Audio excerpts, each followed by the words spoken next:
মৃত্যুর দুয়ার থেকে ফিরে এলেন তামিম ইকবাল। বিকেএসপিতে প্রিমিয়ার লিগের ম্যাচ চলাকালীন ম্যাসিভ হার্ট অ্যাটাকে আক্রান্ত হন দেশের এই সুপারস্টার ক্রিকেটার। সাথে সাথেই তাকে স্থানীয় কেপিজে হাসপাতালে নিয়ে যাওয়া হয়। সেখানে পরীক্ষা নিরীক্ষার পর তার হার্টে 2টি ব্লক ধরা পড়ে এবং একটিতে রিং পরানো হয়। দায়িত্বরত ডাক্তাররা জানান তার অবস্থা এখন অনেকটাই ভালো। মনির হোসেন খানের রিপোর্ট। বিকেএসপিতে ঢাকা প্রিমিয়ার লিগে ম্যাচে শাইনপুকুরের বিপক্ষে টসে নামেন মোহামেডানের অধিনায়ক তামিম ইকবাল। টস শেষে ড্রেসিং রুমে ফিরে বুকের ব্যথায় অস্বস্তি বোধ করছিলেন তিনি। দ্রুত হেলিকপ্টার খবর দেওয়া হয়। এর মাঝেই অবস্থার অবনতি হতে থাকে তার। হেলিকপ্টারে তোলার আগেই জ্ঞান হারান তামিম। তাৎক্ষণিক সিদ্ধান্তে তাকে নিয়ে যাওয়া হয় বিকেএসপির পাশের কেপিজি হাসপাতালে। মুখ দিয়ে ফেনা বের হতে শুরু করে। এ সময় তার পালসও পাওয়া যাচ্ছিল না।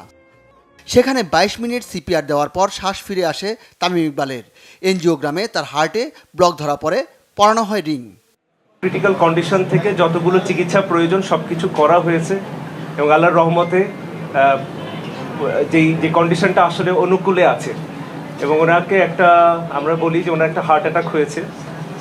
এইটার জন্য একটা এনজিওপ্লাস্টি এবং একটা স্টেন্ট করা হয়েছে। আল্লাহর রহমতে স্টেন্টিংটা খুব স্মুথলি অ্যান্ড এফিশিয়েন্টলি হয়েছে। আমাদের যে কার্ডিওলজিস্ট ডক্টর মারুফ ওনার এই একটা স্টেন্টিং করেছেন এবং ভেরি এফিশিয়েন্টলি, এবং ওনার এই ব্লকটা পুরোপুরি চলে গেছে এখন।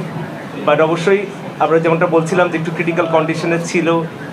স্টেন্টিংয়ের পরেও এখনও উনি অবজারভেশনে আছেন এবং ক্রিটিক্যাল কন্ডিশনে এখনও কাটেনি, এটা একটু সময় লাগবে। ঘটনা শোনার পর ক্রিকেট বোর্ডের সভা স্থগিত করা হয়। বোর্ড সভাপতি চাচা আকরাম খান সহ পরিচালকরা হাজির হন কেপিজে হাসপাতালে। ম্যাচ শেষে তাকে দেখতে আসেন সতীর্থরা।